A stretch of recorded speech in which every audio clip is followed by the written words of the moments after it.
heal as a team, we're going to crumble. Inch by inch, play by play, till we're finished. We're in hell right now, gentlemen, believe me.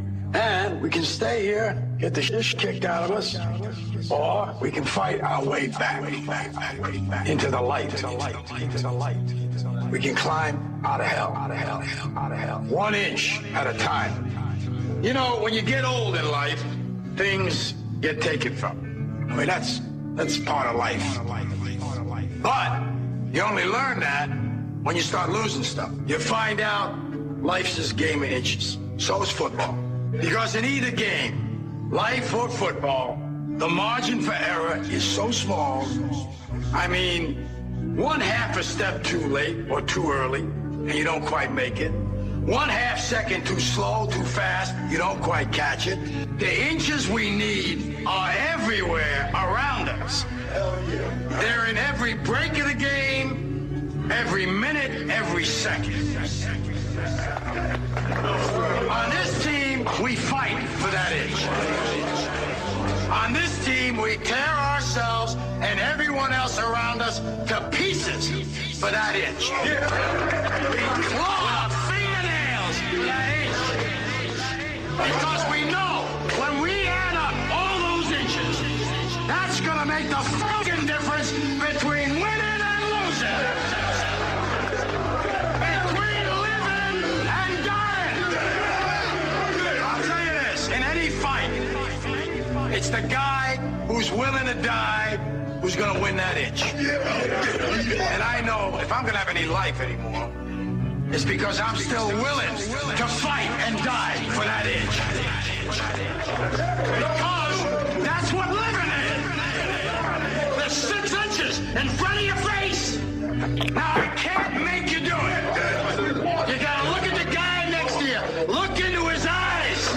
Now, I think you're going to see a guy who will go that inch with you. You're going to see a guy who will sacrifice himself for this team because he knows when it comes down to it, you're going to do the same for him. That's a team, gentlemen. And either we heal now as a team, or we will die as individuals. Ideas are bulletproof. Ladies and gentlemen, welcome to the show. This is another live edition of Down the Rabbit Hole here on the Orion Talk Radio Network. It is January 25th, 2012. I'm your humble host, Popeye, from federaljack.com. I want to thank everybody for tuning in this evening. Tonight, I have a special guest who is a regular here on the show, and she is a friend of the show and a friend of mine. And I consider her to be quite the expert on certain Middle Eastern affairs, because if you've read her book and you listened to her interviews with me, you know why. So without wasting any more time, I want to get right into it because there's a slew of things to discuss, and 2 hours isn't even enough time to cover it all. So let's get into it. Let's welcome Susan Lindauer back to the program. Susan, how are you? Hey, Popeye, it's great to be back. I love coming on your show. You guys are fantastic. I think that the last time I was on, you were guest hosting for Shep and for the Bob Tuskin show, and I had just had a run-in with the Capitol Hill police over my reports of embezzlement off the 9/11 budgets and terrorism investigations, and the Capitol Hill police said that I should not ever come back to Capitol Hill and bring that information. And yes. Susan Lindauer, ever the troublemaker. And I'm the bad guy, not because I'm not stealing.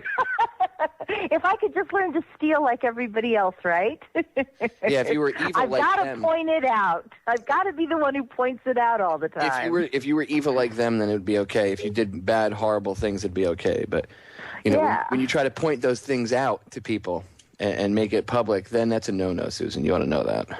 Absolutely. Wow. Well, I mean, the people.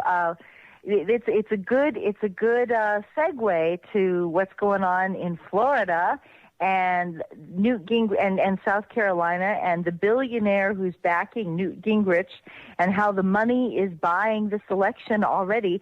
Citizens United is going to beat the entire American people, it looks like. Really? Do you think? I mean, you're down in Florida, right? Yeah, I'm in Miami. You're in Miami. Okay, tell us what's going on down there, because it's looking pretty scary from up here in Maryland. I cannot believe that the American people are fooled by this. I don't get, with everything that goes on, with the Iraq War, with, 9/11, I can, and if you look at it with any seriousness, you understand what was going on. But I can understand if they don't look at 9/11 because maybe it was traumatic. But let's see. Yeah. Let's use the war in Iraq as an example.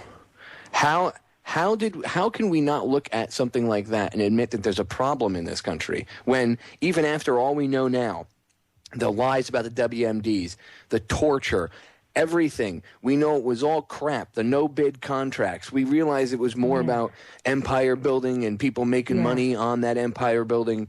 So making money off the middle class, bankrupting our middle class in the process. Causing the problems we have today financially with the economy. Yeah. And then people, they still buy into it. Within, Iraq goes away and then the next scandal comes around and they buy into it. Look at Newt Gingrich. You brought him up before we came on air. And I think that's a great point.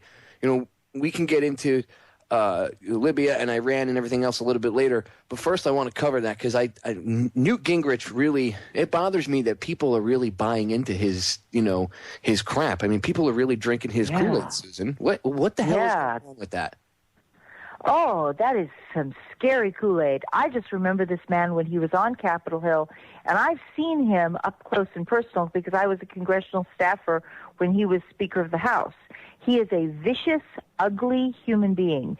He tries to destroy everything, and the media cows to him.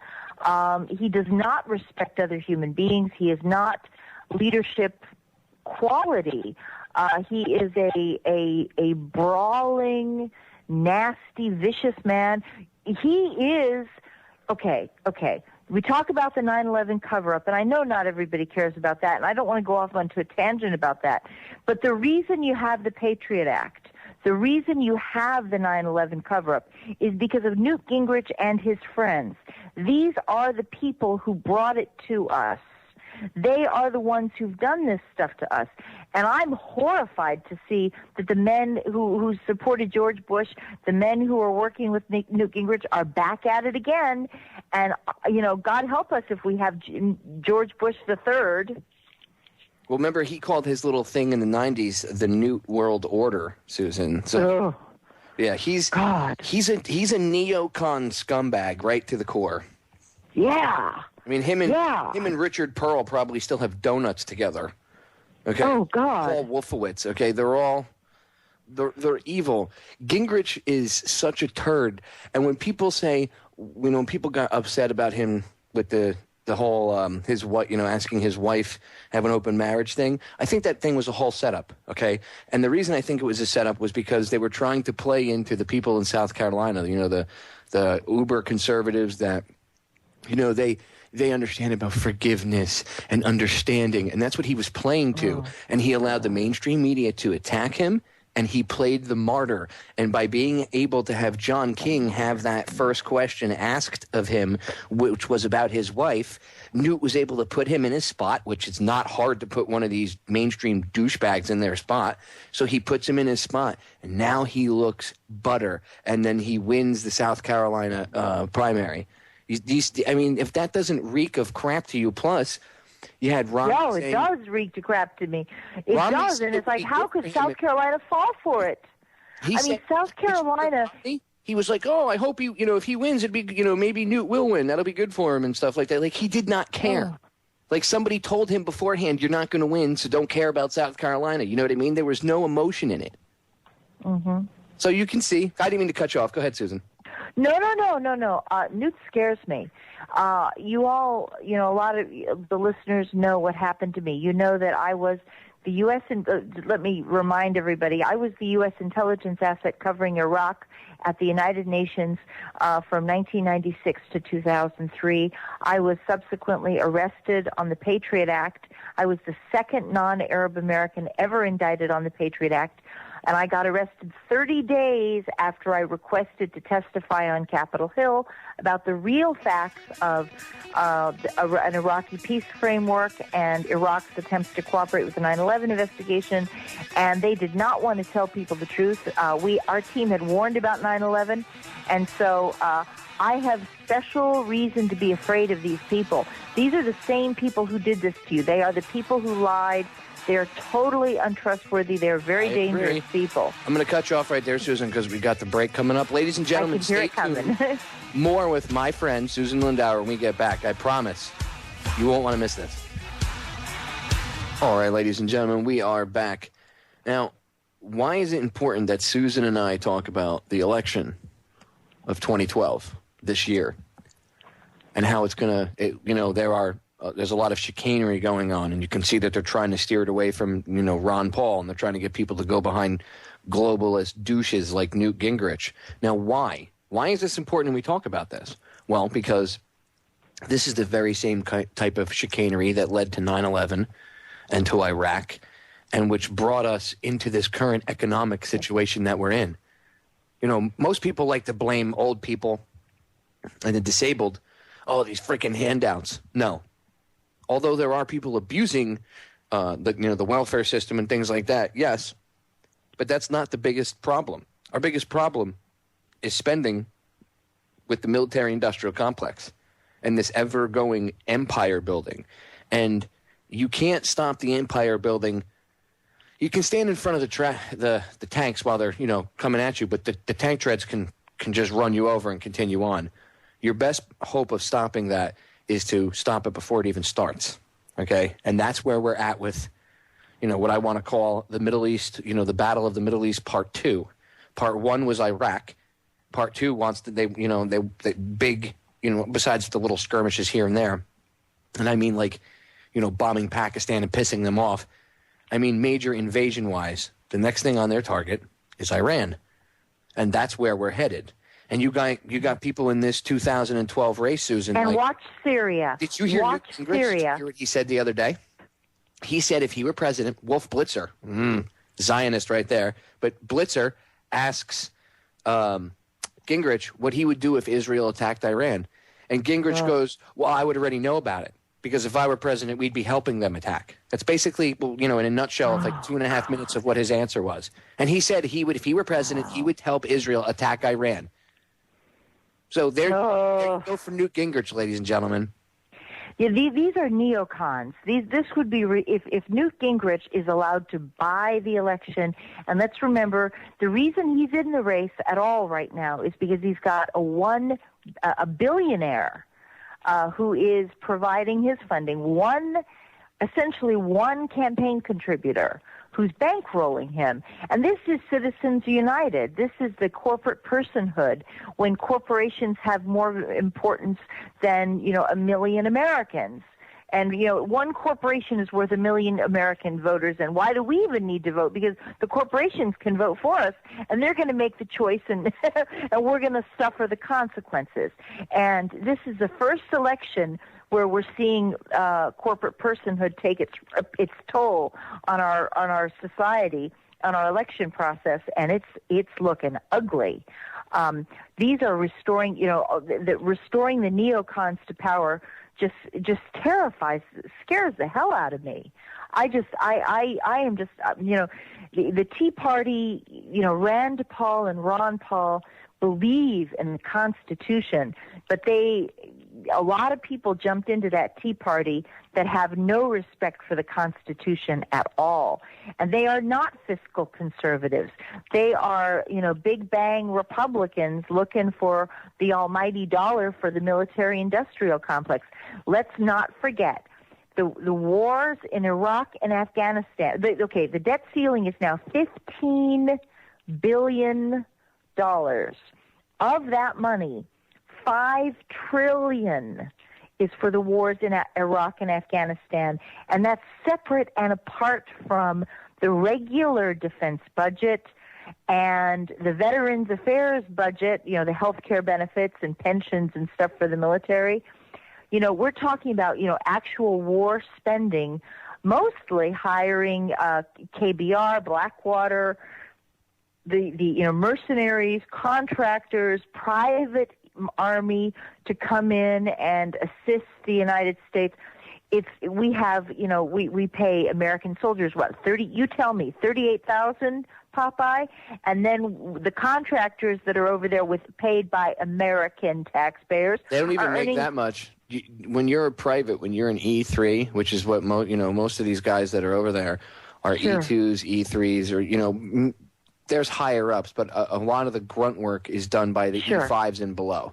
Okay, maybe even E6s and below, but in once you get up higher up, the E6s, they make a decent pay grade, but it's still not. How much is it? We'll say How a much private. is it? When I was in, I made $600 and change a month. A month? Yeah. What? When I was in, and I got out in 2000, and remember, I got hurt, and I was medically discharged at the end of 2003. You are lucky. So, actually, it was even worse. It was worse for the guys that were in my situation. What happened to us was worse because I don't they mean didn't. to say. I take No. I know, Susan. No. Stupid What thing I'm to saying. say. No. Going to Iraq is. I'm sorry. No. I was lucky in that aspect, but you don't have to worry about that. I was lucky in that aspect, but I was not lucky in the fact that at the time I entered the VA medical system, they hadn't even thought about worrying about young vets. So it took me over 5 years to get doctors to even take me seriously about the injuries I had. And what happened was it made my injuries worse because they never did anything about it. And once I actually moved out of the state I was living in and I moved down to Florida, I finally, after about 3.5 years down here, I finally found a doctor that would take me seriously at the VA. And then they were like, oh, my God, you need surgery on like 8 different things. So it happens both ways. You get hurt and they don't take care of you, or you just get blown up completely and miss your legs and everything. And it's all based on the same crap. So, but the VA medical system, when you get paid more, being an injured vet, 100% disabled vet makes a little bit more than you would if you were probably about like an E4, which is really nothing. And as an E3, which would be considered like a private first class, I made, what was it? Yeah, like $648 or something like that a month. You're kidding me. And then, no, excuse me. I'm sorry. I'm sorry, Susan. $648 every 2 weeks. I take that back. Every 2 weeks. Yes, okay. It was every 2 weeks. So I made about $12,000 a year. Yeah, okay. About $15,000 And let's just point out that the Halliburton and the KBR and the Blackwater are all earning 6 figures, and that's also paid by American taxpayers. So we are we are paying these private armies to go in. We're paying our own soldiers nothing, which is horrible. We don't have proper health care for them. They're building a new facility at Walter Reed. However, I've been to the old Walter Reed, and it's really antiquated. It goes back to the Civil War. I think it goes way, way back. It might as well be, an antique kind of hospital. They ought to give tours, You'd be surprised how many VA facilities go back to, past World War II, even beyond, and they still operate out of them. Yeah. See, that's just, and it's just, and none of our military dollars are going towards those purposes. That's not what it's being spent on. If it was being spent on vets, I would be proud to pay for that because we should be paying for that. But we're not. We don't have any money for these people. We don't have any money for services, but we've got money for, the $2 billion Lockheed project at here or there, and we've got just and we can invade Iran. When I watched them bomb Libya, Susan, I was like, every one of those cruise missiles is about $1 million a missile. So it's like, about $1 million to $1.25 million around there. and the Predators are like 150 million a pop, something like that. So with the cruise missiles alone, you know, the first night I think they lobbed like 15 or 20 cruise missiles, and I was like, dude, that they just spent enough money. They could have taken care of like 500 veterans for their lives, all the medical care, money, everything, and they could actually give them double what they normally give them, and they still would have walked away with change. It's disgusting. We're back, ladies and gentlemen. So we're trying to get into the whole aspect of everything, the whole, not just one little tiny thing, but the entire umbrella of war and what it costs. A lot of people don't see the entire cost. You know what I mean, Susan? They see, oh, well, we spend this much a year on defense. They don't even think that far. They think of the pretty bomb exploding in the sky. Yeah, or they're cool. And they don't understand that bomb has like you just said, the cruise missile that costs $1 million. And that $1 million, you fire off 20 of those in a night. And you could take care of, 500 seriously injured veterans for their entire lifetimes for the cost of one night's, cruise missile attacks. And that is, we are now at a point in our country, in our economy, where we've got to start recognizing that we've got very tough choices to make. And in my opinion, they're not tough because we should be if we're guided by, doing the right things, we shouldn't be going into Iran. We shouldn't be fighting proxy wars in Syria. We should be, we should keep our nose out of Libya, and we wouldn't have these problems to begin with. Yeah, I love how Obama ran as the anti-war president. And he's just helped the New World Order invade more countries. That's all he's done. So, I mean, if he hasn't shown his true colors as being a puppet, we need someone that's willing to say, enough is enough. The military is starting to turn into the anti-war party, for Christ's sake. They're tired. We need to bring our men and women home, and they need to stop, okay? We can have bases here in the country. We're ruining our military. And for all the military guys, there are some really great, loyal people, and I don't want to say that they're ruined as people, but we're exhausting our military. We're hurting our military. We're hurting our national security, and we're physically beating the people that are in it. We're young guys that are 22, and they're coming back 6 months later with no legs because of a roadside bomb or whatever. And it's for what? For what?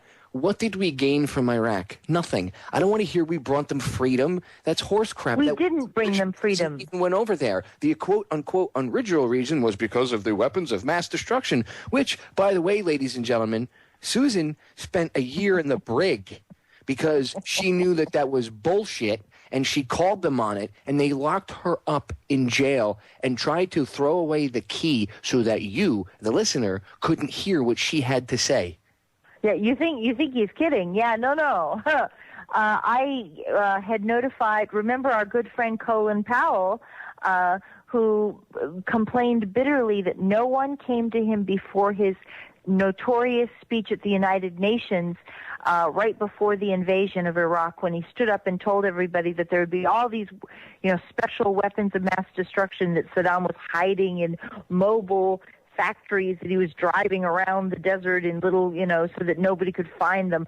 What a crock of shoot, and what a crock of BS.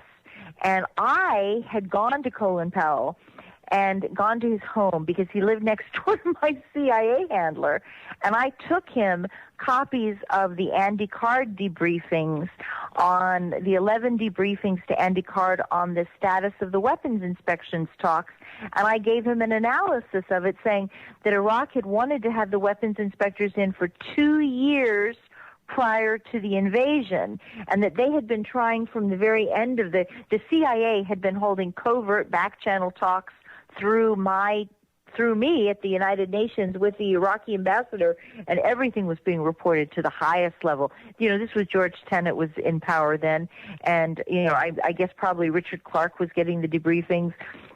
Those type of people were getting it. Andy Card, my cousin, was getting the debriefings because I gave them to him, and wait a minute, hold on. Who was Andy Card, Susan? Andy Card was the chief of staff to George Bush, who whispered in George Bush's ear when he was in that classroom reading the book upside down about the little goats or something. Yeah, on 9/11. My pet goat. And he was reading it upside down. Yeah. What an idiot. He's like, oh, it's a it's a photo opportunity.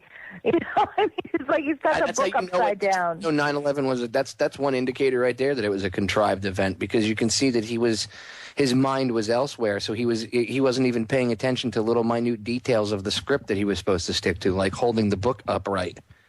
So, yeah, I mean, is he illiterate? He can't see that the book is upside down? I'm like, what is going on here? But that is my cousin is, and my CIA handler lived next door to Colin Powell. So right before his speech, I went over and took him these papers, and I gave him a written analysis, and I was telling him that it was very unlikely that Iraq possessed any weapons of mass destruction, and I said the Iraqi exiles were famous liars who should not be trusted because they were desperate to enlist the United States in their protection.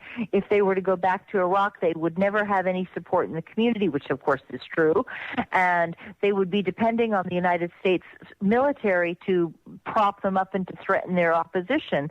And that is exactly what happened. I called it exactly on the mark. I said that it would I described the occupation in full color, living color, and Colin Powell didn't want to admit. Then Colin Powell decided he was going to whitewash his reputation, and he gives that horrible interview to Barbara Walters for 2020 on September 8th, 2005. On September 20, complaining to Barbara Walters that nobody came to speak with him, and he blamed the mid-level people at the CIA. Okay? September 8th. September 23rd, I am suddenly called to court and ordered to surrender to prison, and I'm required to surrender to prison by October 3rd. Just when Colin Powell is out there pounding the pavement, going for, whitewashing the blood off his reputation. How convenient. Yeah. I mean, it was that fast that it happened, like, bam, bam. And I was like, what do you mean? You can't do that. That's America. And it's like, not anymore. It's not. So if you're wondering why your vote counts and why we're talking about this military stuff, and you're thinking that, Iraq is 10 years ago. No. These are the same people.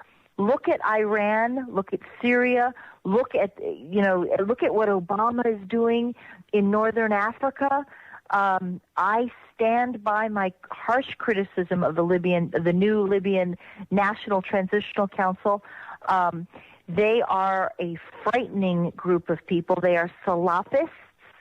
They are being bankrolled by the Saudi Arabians and Qatar government, and they are. I have videos galore of beheadings, castrations, bodies with their male members cut apart, kind of stuff, with no heads and no below heads either. Just really gross stuff. And there's a very famous woman journalist in Libya named Hala Misrata. The rebels captured her when Tripoli fell, and they put out on the internet that they have gang raped her 17 times. And we suspect, in fact, that they have said the number 17. This is not something that we're speculating about. This is what they put out. And then they've continued to hold her, and they're passing her around from rebel group to rebel group, and it's like they're all raping this woman. And on January 1st, Popeye, they released a video on Libya Sportsnet, which just sickens me, which appears to show her pregnant. And so this poor woman, who is this TV journalist like Rachel Maddow, the Libyan equivalent of Rachel Maddow, or Diane Sawyer's perhaps too famous, but she's Libya's version of the nightly news. And these people are monsters. They think of, I get emails from, I am not anti-Islam, I am anti-Islamic fascism. That's what I post. But I get emails from people saying that I should be forced to have Islamic forced to have relations with an Islamic man so that I can be forced to bear Islamic children, and then I will discover the power of Islam. And I have news for you. It ain't going to happen. Yeah, well, what do you expect? People are always tough over the internet, Susan, with internet threats. Yes.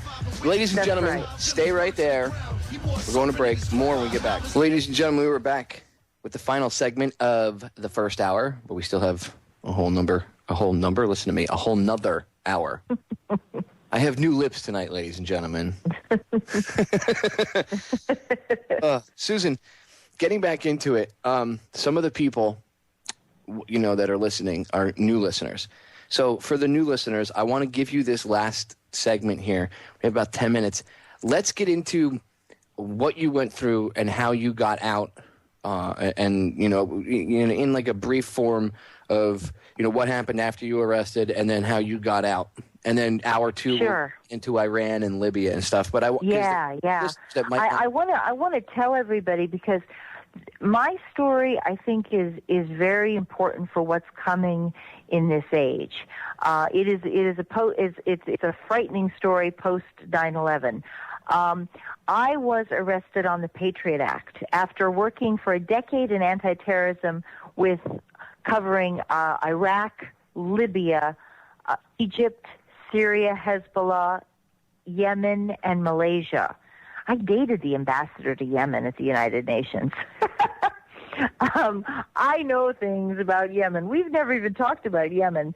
I then was distinguished as the second non-Arab American ever indicted on the Patriot Act when the government wanted to silence the truth about Iraq and 9/11 and the 9/11 investigation and the fraud of the war on terrorism.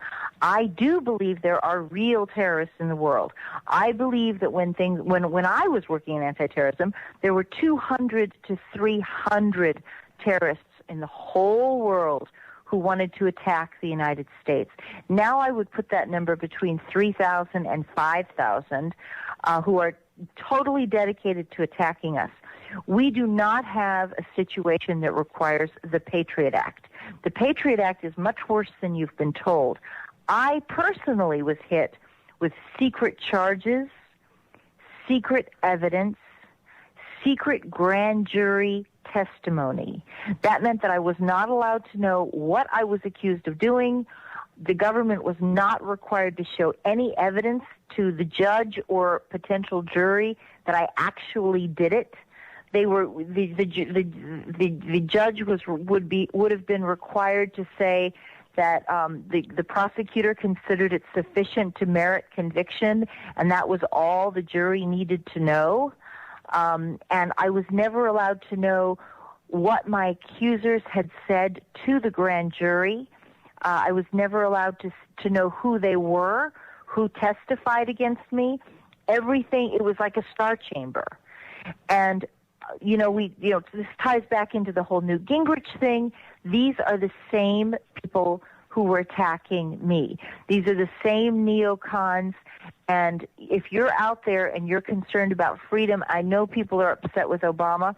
I am upset with Obama. I don't know what the heck to do in this situation. But I will tell you, Newt Gingrich is a neocon. He is the reason that our country is in financially bankrupt. He and his friends are the reason why we don't have the freedom we used to have. We have got to save ourselves and change our country. And if we go back to that would be George Bush III on steroids. The man is vicious, savage.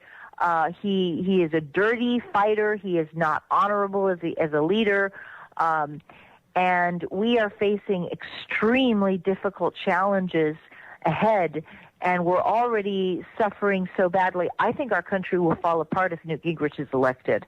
I do believe he would institute martial law. I do believe that posse comitatus which is now tragically should rest in peace. We should need to dig it out and resurrect it. We need to dig up the grave. We need to dig up the grave of Posse Comitatus, because otherwise our military is going to be used against us. And I see that time coming. I'm so frightened for us, and I've lived through it. I was not allowed to have visitors on the base. I was not allowed to have attorney visits. We actually had to have the U.S. Marshals. We had U.S. Marshals standing by for my uncle, who was both a family member and was acting as an attorney to try to get me out of prison. And we had to have U.S. Marshals escort him onto the military base, Carswell Air Force Base, where I was being held, because they wouldn't let him on. They tried to tell him I wasn't there. Imagine this. Now, he's an attorney, so he knows what to do. Would your family know what to do? Think about it. Do you have an attorney in your family to defend you?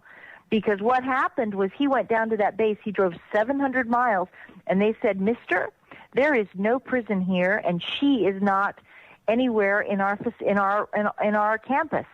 She is not located on this military base."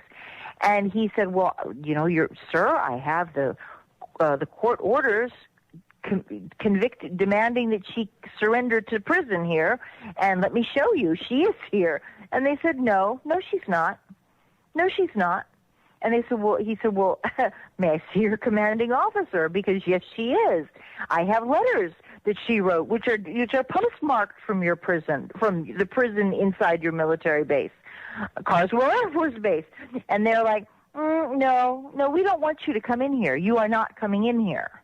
And it was just a personal decision because I was on the Patriot Act. And they knew it. They knew exactly who I was.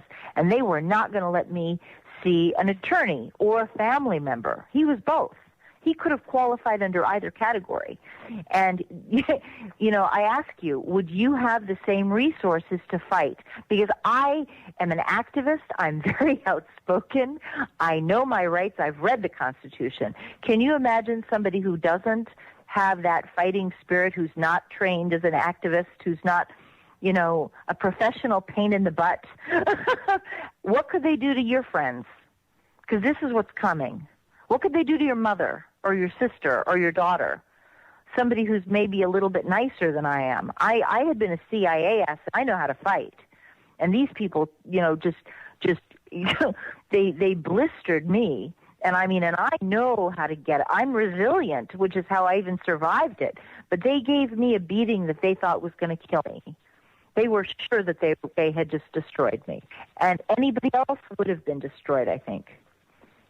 So be afraid. Be afraid. You have to be tough to get through what you went through. Yeah. Oh, my God. They actually, I know that Popeye, you know this already, but for those of you who don't know, while I was locked up in prison, of course I arrived with witness emails and phone numbers ready to give the prison so that my story could be corroborated. Because by this time I had a public defender who was doing a terrible job. And so my uncle jumped in, was horrified that I had just been ordered to go off to prison because Colin Powell gave this interview, and then 2 weeks later I'm suddenly ordered to go off to prison so that they don't have to say that Andy Card and Colin Powell both got the warnings that there would be no weapons of mass destruction in Iraq. And they had plenty of time, and they had CIA warnings about this. They didn't want to admit that. And Colin Powell, like I said, wanted to whitewash his reputation. So all this stuff is being done to me so that they can lie to you. And 9/11 was figured prominently because our team had also warned about 9/11. And so I get to prison and I have made sure that my 9/11 witness telephoned the prison and told them that this was true, this was not my imagination. It was true. And that he was willing to go into court and he would be there, you name the date, and he would show up and he would tell the judge that it was true. And so they had the confirmations about the 9/11 warnings. This makes it and he also told them the FBI already knew, the U.S. Attorney's Office knew, the Bureau of Prisons knew, and that meant the U.S. Attorney General's Office knew as well. And it's just, it was so dirty. And they were adamant. They fought me so hard, and so I am very frightened about this military detentions. Frightened. I get frightened very easily. The military detentions law scares the crap out of me, and I am very afraid that what's going to happen is it's not going to be Obama who implements it. It will be the next president. If it's a Newt Gingrich, they will do it, and they will come after independent-thinking Americans. And if you're challenging the government, you are guilty of, quote, sedition. It has nothing to do with terrorism. It has to do with questioning the government and questioning the authority which is ruled by the corporations. Newt Gingrich is a declared candidate for this billionaire who is he is representing the corporate America against the people. He is defending the 1%. And if you are voting for Newt Gingrich, then you are voting for the 1%. You're going to be. We are all going to be the losers. We're all going to be the losers if this happens. Well, yeah, because if you vote for Gingrich, because he might not get any either, then he loses to Obama, and then you get 4 more years of him too. The only hope that we have of ending anything is putting a Dr. Paul in, I hope. Yeah. I mean, I'd even be happy to see Dr. Ron Paul as a vice presidential candidate. I think that it's interesting that he has said that he's admitted kind of that he's in this with a long-term strategy of influencing the party. I agree. That's a good idea. Susan, we're going to get cut off. Ladies and gentlemen, we're going to break. We'll be back with hour number 2 in a few minutes. Stay tuned. Ladies and gentlemen, we are back with hour number 2 of this live Wednesday edition of Down the Rabbit Hole here on the Orion Talk Radio Network. It is January 25th, 2012, and I'm hanging out today with my good friend, Susan Lindauer. And Susan and I normally talk about Libya and Iran, and we discussed war and the impending war on Iran. And we're going to get into Libya and Iran again in a little bit. But I feel it's important that we take at least one more segment and focus on the upcoming election, because we have to go over and brainstorm a little bit of what could possibly happen and how the election could be hijacked again. Because, again, there is no two-party system. It's one shady party with a puppet on each hand, like the back of my card I have, my business card, T-shirts, and it's one puppet, and it's one big shadowy, organization with a puppet on each hand, and the puppet on the right hand is the Republican Party, the puppet on the left hand is the Democratic Party. And they get people to fight amongst each, we're going to, the Republicans are bad. No, the Democrats are bad. The Republicans are bad. And they get people to buy into that crap, and then they argue amongst themselves, and they use other ways to divide people too, as I've talked about, racism and other things, dehumanization. But, through political parties and for purposes of voting, this is what they do. They get, people, Susan, are convinced that there's only two parties in this country. Do you know how many people have no clue about anything other than the Democrats or the Republicans? Because that's all they ever hear about on TV. They never hear about anything else. Sure, I understand. I mean, there's the Green Party, the Libertarian Party, the Independent Party, good old Bernie Sanders. There's socialists that run for public office. We have I think that we're at a breaking point, though, because we have eliminated all the solutions, like the real development of third parties that would be necessary to protect our democracy. 100 years ago, there were many other different names of parties, and Whigs and God, there were what were some of the parties? Oh yeah, there no, was you're right. Do Nothing Party, the Whig Party. Anti-Freemason Party.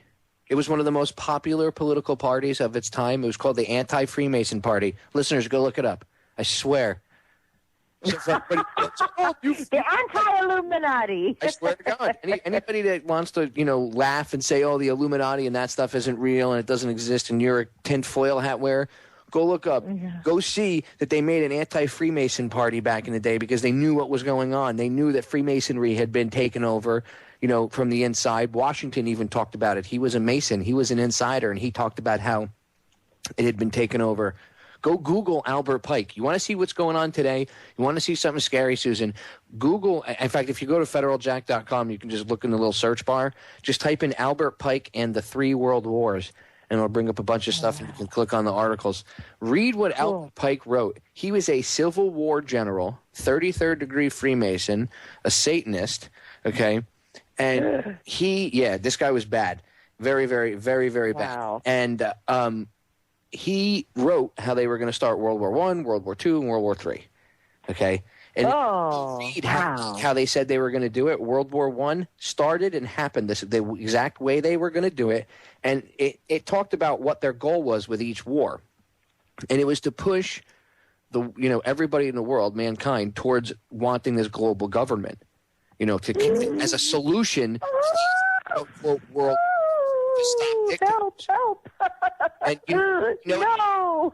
This is the killer. Do you know what they said the Third World War was going to be started by? They said how they were going to initiate it.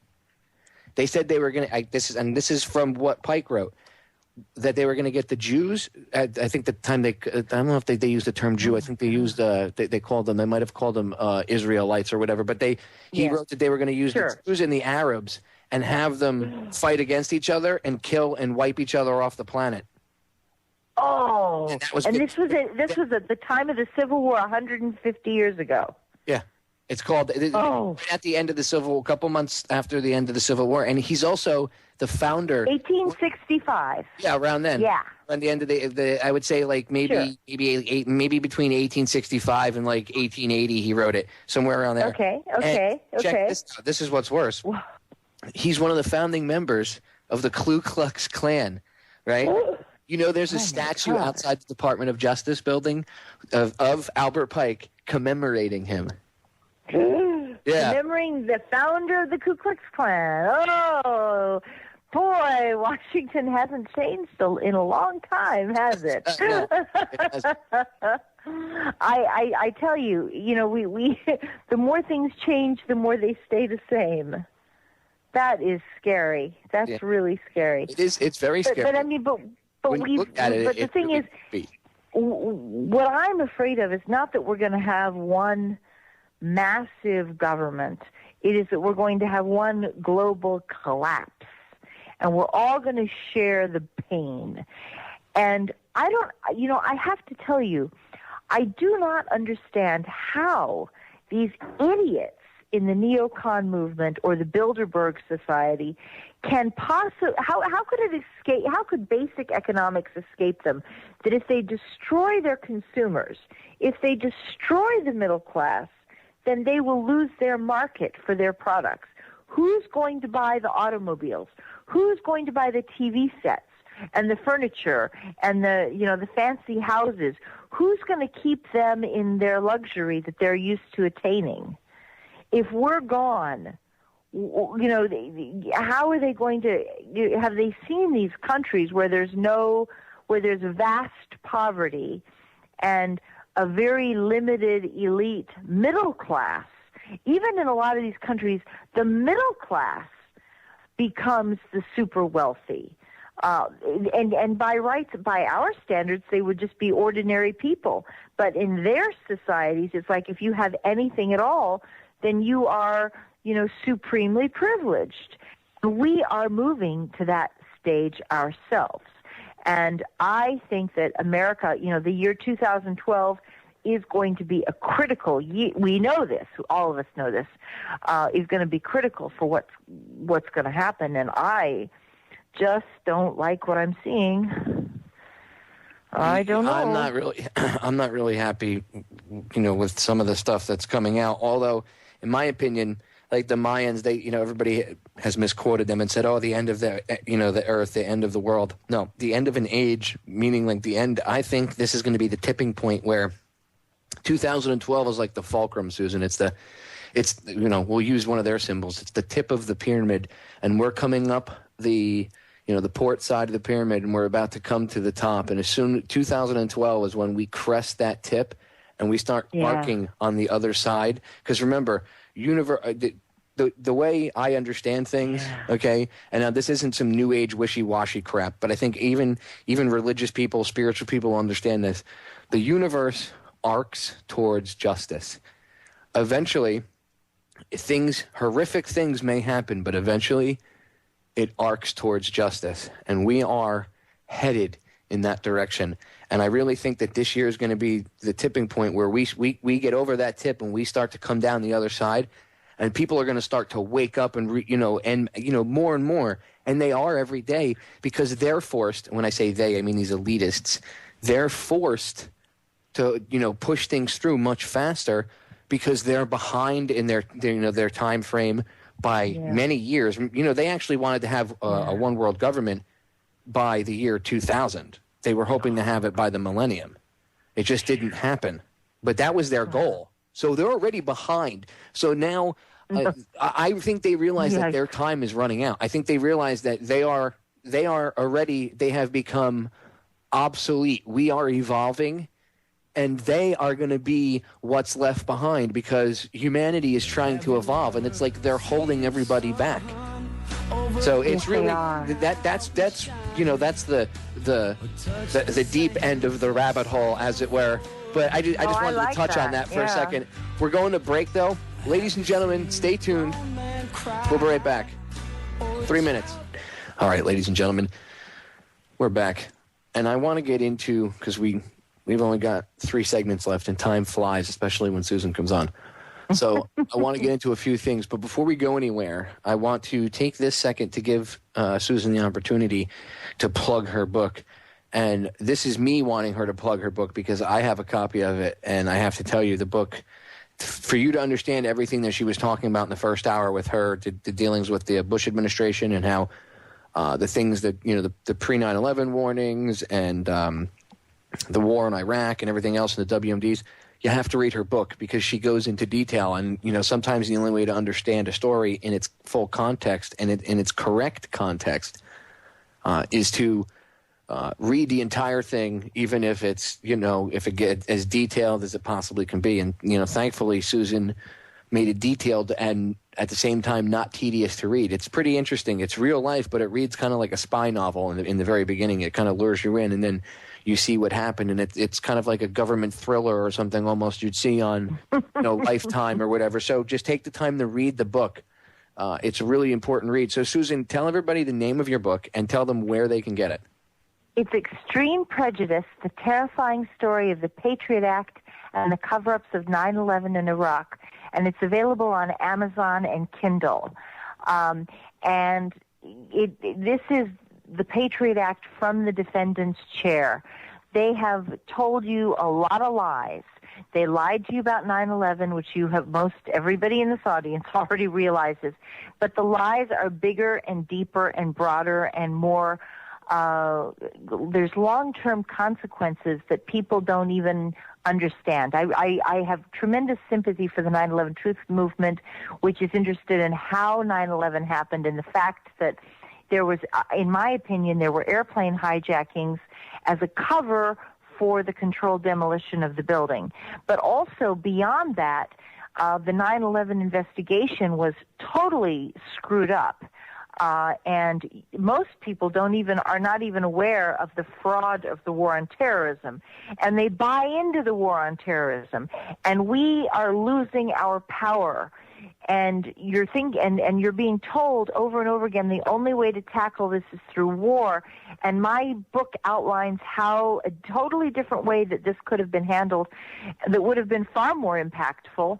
Like Iraq tried to give us the financial documents on Al-Qaeda, where Al-Qaeda was hiding its money.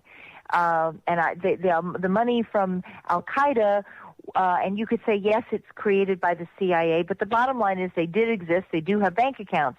And if you were to take their money and seize the money, you'd get billions of dollars because it comes out of heroin trafficking. Okay? And the heroin trafficking is the source of the payments for the terrorism, and it's also how Afghan fighters in the Taliban are supporting their own soldiers in the war against the United States. And so what you see is that the Bush administration, the Republican leaders, left the money in place for the Taliban to use in their war against the United States. And as long as they continue to have heroin production, opium production, and a $3 billion a year industry in such a small population, they're going to have as much wherewithal. They can withstand any war of attrition against the United States. And so this is, blowback stuff. These are the things in my book, Extreme Prejudice, kind of shows you, like you can all see why the war in Iraq obviously went very badly. But this shows the part about the sanctions and what was the damage. Why did we have to have 9/11? What were the choices that were being made? And I was the asset doing this, and this goes inside the Iraqi embassy. And you couldn't have Freedom of Information documents. You couldn't have enough FOIA to get all this information. And I've got it backed up because of the Patriot Act. And they captured all my phone records on tape, and so I have first-hand primary documentation for every single thing in this book, and it all comes straight from the FBI. So I want to take this opportunity to thank the FBI for doing such a great job of researching my book, because without the FBI, we wouldn't have such a comprehensive record of what really happened in pre-war intelligence. And these are the types of lies and the kinds of applications of problems that you need to know for dealing with Iran. Okay? I truly, a lot of people tell me when they read my book that they think that my story could help stop the war in Iran as well. Because when you start to realize how badly the government is lying, there's so much that overlaps all the war on terrorism, the whole thing about the fraud. You don't realize how big it is. It's much bigger than what you have. The lies are much broader and deeper. It's the spider web is huge, and this isn't like that's why when the mainstream media tries to simplify 9/11 truth or anybody that's against 9/11 or anything like that with, they think that Bush sat in the White House with a plunger and blew up the World Trade Center. No, that's not how it went. But if you research it, if you did any research on 9/11, you'd realize that the quote-unquote, I'm doing air quotes, the terrorists that were involved in 9/11 were all trained and handled by the CIA and or Mossad. Okay, you have to do research to understand that, and you have to understand the relationship between the CIA and Mossad at the time. Okay, and a lot of times it's not that the head of the Mossad is, going out for coffee with the CIA. It would be, Bush. And it wasn't Netanyahu. I think it was what was the other one before Netanyahu? The other one over in Israel before him. Rabin? No, not him. The one that he suddenly right before Netanyahu got Sharon. Ariel Sharon, I think it was. He suddenly went into a coma. He had a stroke or whatever right before Netanyahu took over. Very conveniently, but. All he's got to do is tell his chief of the Mossad to, go work with the CIA. There's a project you want him to work on, and you task him, and then he goes down the line. It's even tighter than that because they automatically share intelligence between the two agencies. So anything that the CIA knows is automatically given to Israel automatically. Well, that begs the question. My phones, I want you to know, Popeye, that my phones used to be tapped by the Israelis. Well, I'm the sure Israeli government had the right. Mossad, Susan, say hi. Yeah, but hi there, Mossad. The CIA gave the Israelis. My defense intelligence handler, Paul Hoven, hated this. He used to get on the phone and he'd say use the most foul language because he knew that the Israeli government was tapping our phones. And he was like, this is America. They should not be letting foreign governments tap the phones of little females in Washington. He was really mad on my behalf. He was furious that he hated anything. He wanted American intelligence to be for America, which was great.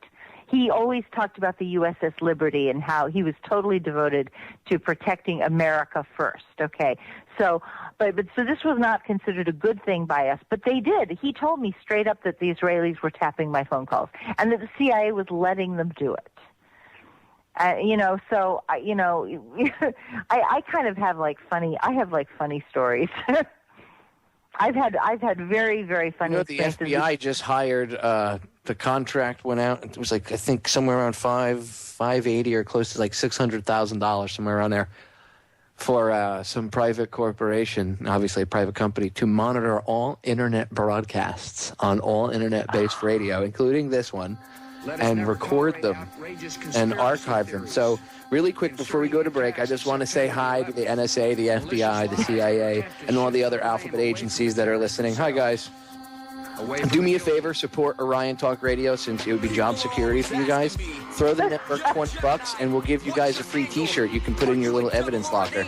We're going to break, ladies and gentlemen. Susan and I will be right back. We're back, ladies and gentlemen. Susan, I want to get into what the hell are they called? Sanctions. Because that's a form of warfare in itself, and I would say it's a form of economic terrorism. Because it destroys the country, and we actually killed more people in Iraq with the sanctions than we did with the invasion. So that's why we're in the millions of dead Iraqis when it comes to the Iraq war, because you have to count from the initial invasion and the initial sanctions and invasion all the way until when we just left. Yeah, before the second Gulf War started, United Nations sanctions had killed 1.7 million human beings. 11,000 people were dying every month, and half of those were children. 7,000 to 8,000 of them were children under the age of 5.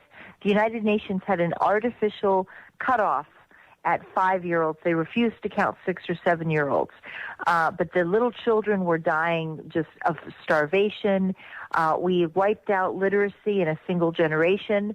To put that in context, by the time of the sanctions ended, 18-year-old males, teenagers, had been living under sanctions since they were 5 years old, and they had never had any experience outside of that severe deprivation, and they had no skills, no educational background or capability to participate in rebuilding their country.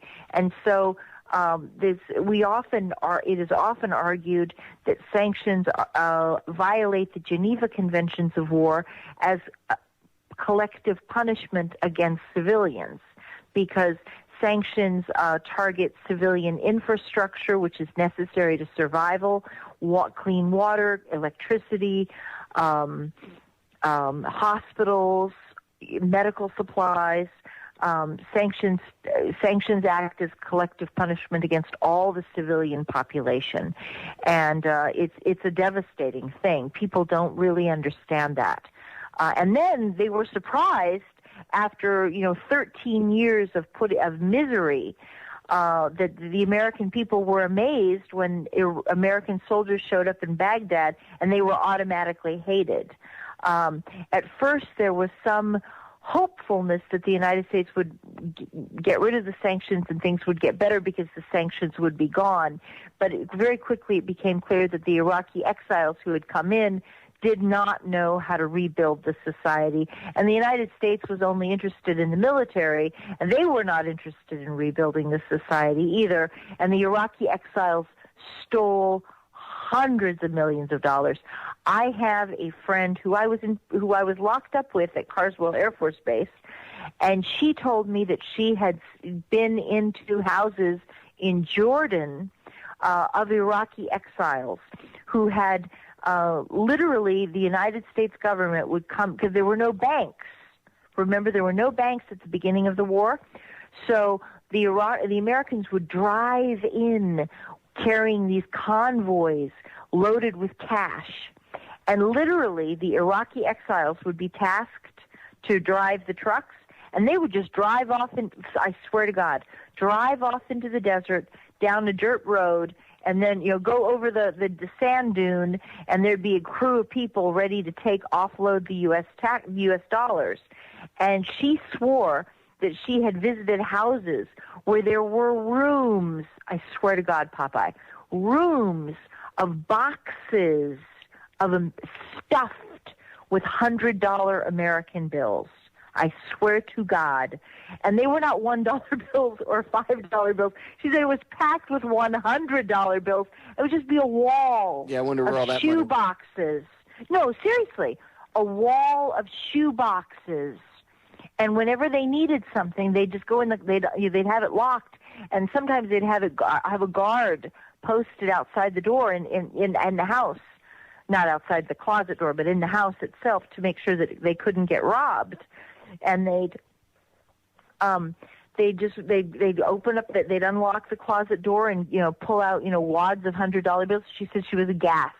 She couldn't believe it. But what they would do is they'd just drive off in the desert with Reconstruction dollars coming from the United States. And the exiles would just steal it clean. They also did that to the horrible. Iraqi government, or I should say the people of Iraq itself. They took... they were taking money. That was the Reconstruction dollars that vanished. Yeah. And I heard... They traded the gold. They took all the gold and traded it for useless fiat currency, and then all that fiat currency disappeared in the blink of an eye. It's really disgusting. Yeah. Never mind the money that we pumped in as taxpayers too, in the reconstruction efforts. Where'd all that money go? Well, see, that's the thing. That is this money. I was told, and I do not. I'm suddenly now drawing a blank as to who told me this. That $1 trillion. I hope I'm giving you guys the right number. $1 trillion. Maybe it was $1 billion. Oh, there's a big difference between a trillion and a billion. I better stop. No, trillions over the billion. I think it was in the billions. Money vanished. Money vanished. Correctly, there was a documentary called Iraq's Missing Billions. So there you go. There you go. I think it was billions with a B. Okay, I will give you that. But $1 billion missing, and it was in people's closets, and it was the Iraqi exiles just stole from the Iraqi people. These were selfish people. They're ugly, horrible. Not all Arabs are bad. I'm not in any way suggesting that. I'm not suggesting that I hate Islam. I do not hate Islam. In fact, I know many beautiful, wonderful Islamic people who hated the sanctions, who hated the war. There's corrupt in every society. There's corrupt people in every society, and these people seem to be gifted at inflicting the worst imaginable misery on their fellow human beings. And what they say is, "Oh well, God will straighten it out in the end." And I believe in God, and I believe that God is going to be mad when these people. What I like to tell I'm like, I want you. I have friends. You're in trouble. I have friends from every side of the spectrum. So do I. Yes. In religion and stuff, and I have conversations when it comes to the hardcore Christians or anybody that's really hardcore religious-wise. But when, I'll use the Christian example, but I'll say to them, well, do you believe, you believe in God or whatever? And they're like, yeah. I said, well, if, for the Christians, if Jesus came back tomorrow, do you think Jesus is going to be happy that you run around and kill in his name and stuff? Do you really think that? Do you think he's going to be like, woohoo? Do you think do you really honestly believe, if you're Muslim, that if you kill, that you're going to die, and on the other side, Muhammad and everybody else is going to be high-fiving you? And no. I honestly think that that's right. It's a creative, if there's a creative force that could manifest itself physically in front of you and come here, I think it would tell us all that we're jagoffs for killing each other in its name, and that we, I really don't think that any God would be like, woohoo, you're killing each other, high five, way to go. Yeah, I'm so glad you blew up those children. Wasn't that cool the way you killed all those people? I'm so glad. That's a man-made thing. And you get to the head of the line. They're behind you.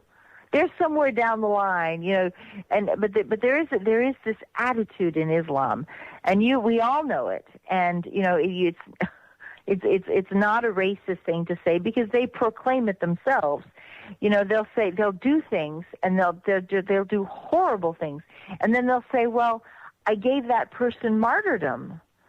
If God is on their side, then God will be happy that they suffered, and God will give them points for their suffering. So I guess I did them a favor by being so vicious and selfish, because God will give them points in heaven.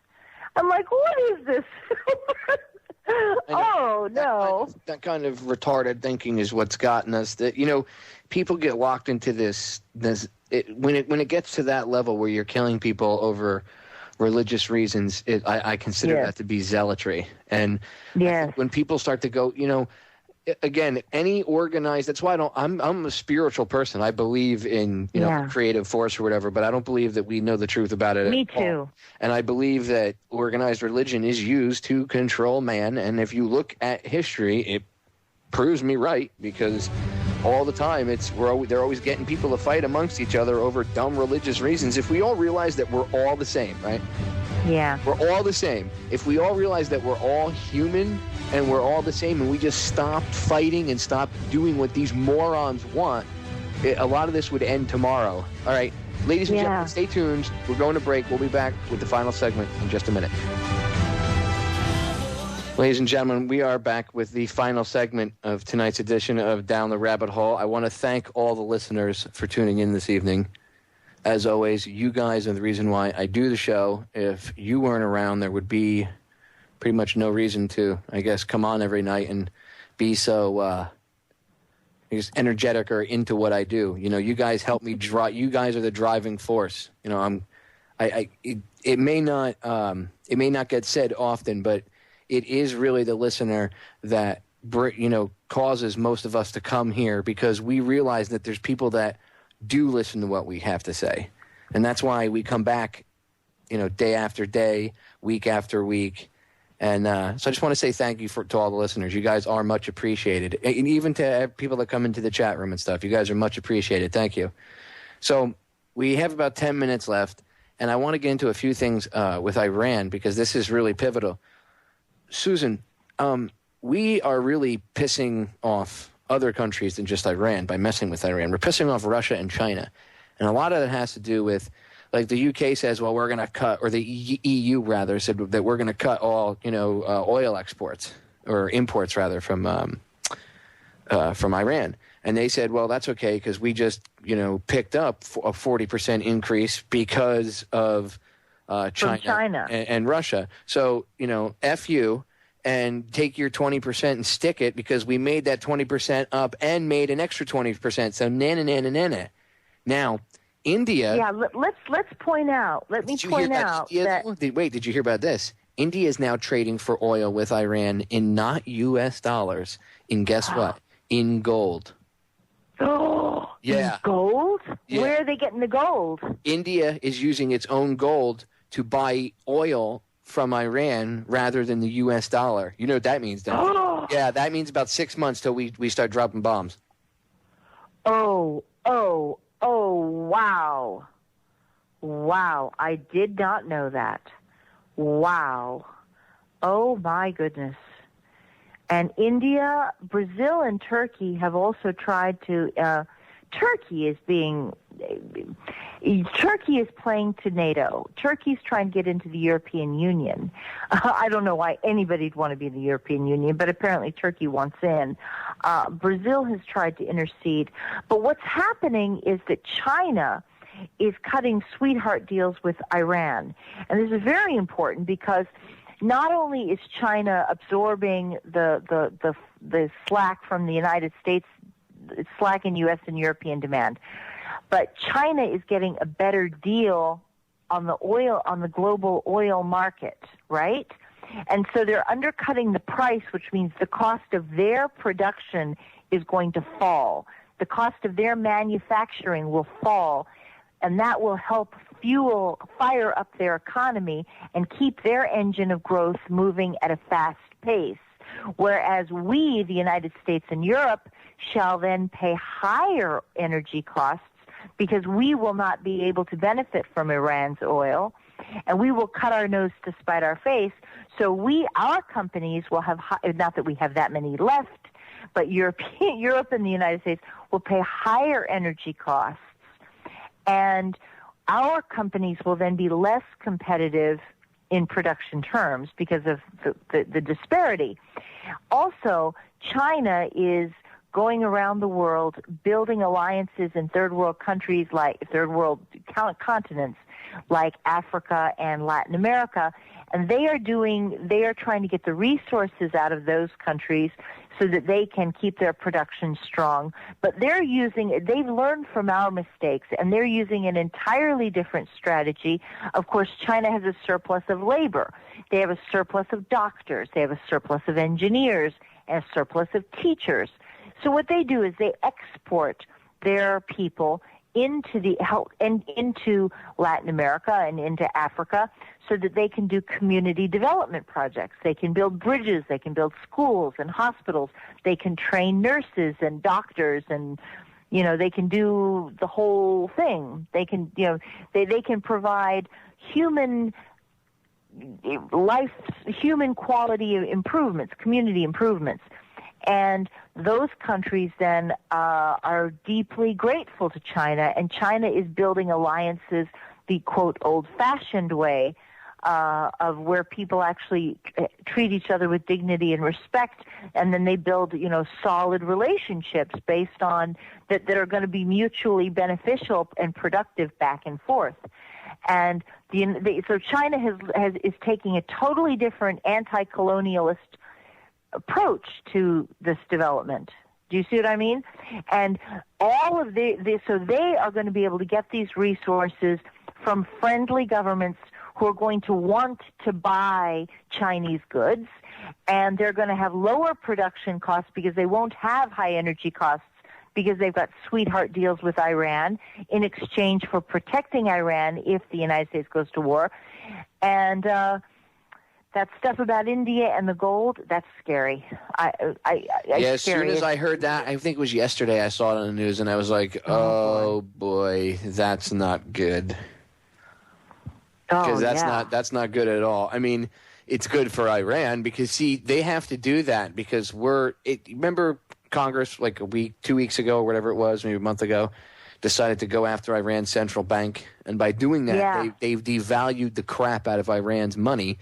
And Iran is going to counter that, and how they're countering that and all these quote-unquote, blockades and everything else on them and sanctions is they're first of all, they buy stuff from Russia. They buy parts from Russia, and now they're teaming up with, they're having China come in more often. So now they've got China. They're smart. They've made China and Russia, which are two very big, powerful countries, they're very close friends, but also economically they're tied in now to each other. So there would be more of a component there to there's more of a need for China or Russia to perhaps defend them if there was a quote-unquote invasion. And it's just they're building it up. The people behind the scenes that are moving the pieces on the chessboard, and Russia and China are just big pieces on the chessboard, but it's like playing Stratego. Well, and they know what they're doing. I think that China and Russia are outside of their sphere.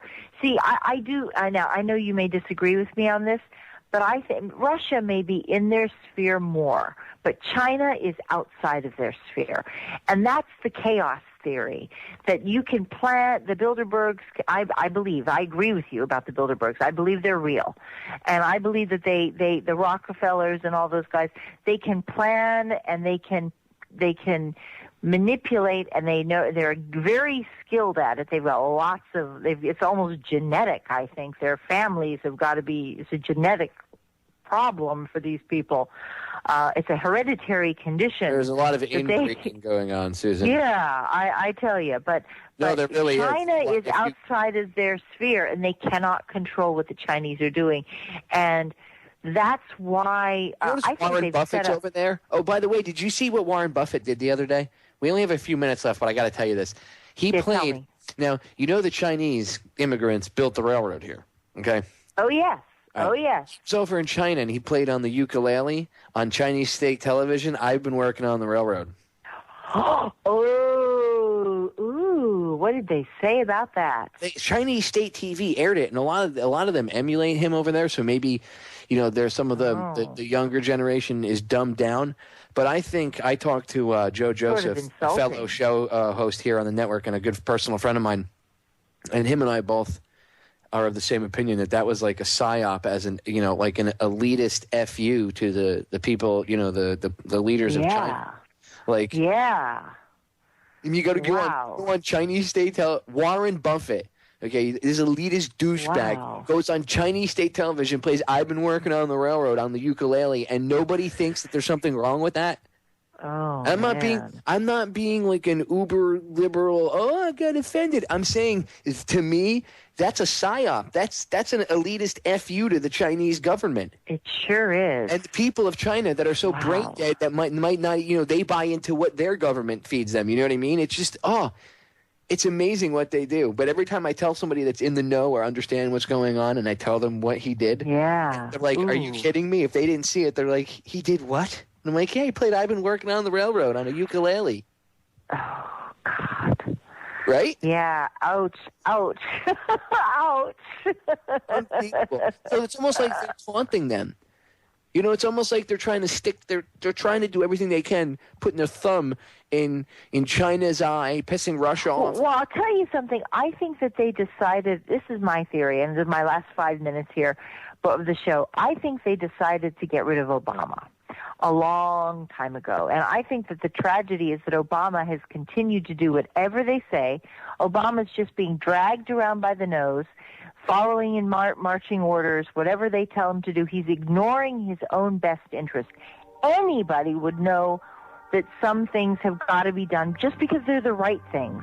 And he keeps trying to please them, thinking that if he pleases them enough, they'll stay with him and they'll help him get reelected again. And really what they're doing is they're setting him up to fail, knowing very well that all of us are furious because they are smarter than he is, and they know very well that they're angering all of us, and now they're setting us up to have the Republicans come back into power.